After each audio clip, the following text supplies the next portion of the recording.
আমাদের উদ্দেশ্য মানুষের ভোটের অধিকার প্রতিষ্ঠা করা। Take back Bangladesh. দীর্ঘ 17 বছরের নির্বাসিত জীবনের অবসান ঘটিয়ে 25 ডিসেম্বর দেশে ফিরছেন বিএনপির ভারপ্রাপ্ত চেয়ারম্যান তারেক রহমান। তার এই স্বদেশ প্রত্যাবর্তনকে ঐতিহাসিক মাত্রা দিতে পূর্বাচলে জড়ো হবে কয়েক লাখ কর্মী সমর্থক। এরই মধ্যে দলটি তারেক রহমানের 3 দিনের কর্মসূচি ঘোষণা করেছে।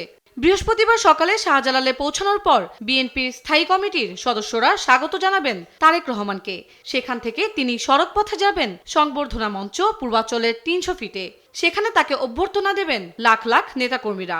অভ্যর্থনা অনুষ্ঠানে আমন্ত্রণ থাকবে জামায়াত, এনসিপি সহ সব রাজনৈতিক দলের। অভ্যর্থনা শেষে চিকিৎসাধীন মা বেগম খালেদা জিয়াকে দেখতে যাবেন এভার কেয়ার হাসপাতালে। সেখান থেকে ফিরবেন গুলশান 2-এ নিজ বাসভবন 196 নম্বর বাড়িতে, যার পাশেই বেগম খালেদা জিয়ার বাসভবন ফিরোজা। তারেক রহমানের এই যাত্রাপথে সরকার ও দলের পক্ষ থেকে থাকবে একাধিক স্তরের নিরাপত্তা বলয়।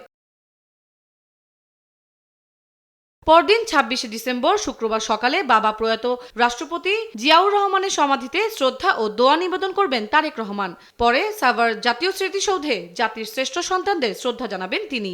27 ডিসেম্বর শনিবার নির্বাচন কমিশনে গিয়ে হবেন ভোটার। পরে শহীদ ওসমান হাদির কবর জিয়ারত শেষে পঙ্গু হাসপাতালে দেখতে যাবেন জুলাই আহত যোদ্ধাদের। দীর্ঘ 17 বছর পর তারেক রহমানের এই প্রত্যাবর্তন হবে বর্ণাঢ্য আয়োজনে। তার এই ফেরায় দেশের রাজনীতি কতটা মোড় নিবে সেটি এখন দেখার অপেক্ষায় জনগণ।